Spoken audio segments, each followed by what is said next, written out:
Halo. Vipi kaka? Nishafika nyumbani hapa. Nakwambiaje kaka, nishafika nyumbani hapa naangalia movie yangu ile ya Bruce Lee.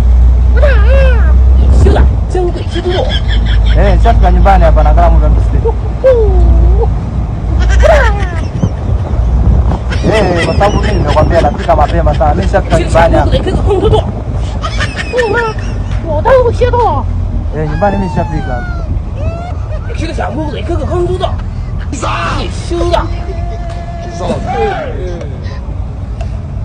Mbona upo hapo usikia wapi sasa?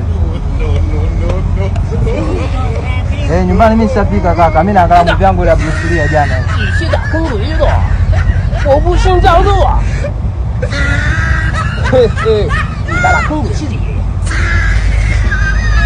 Sasa fanya uwai basi.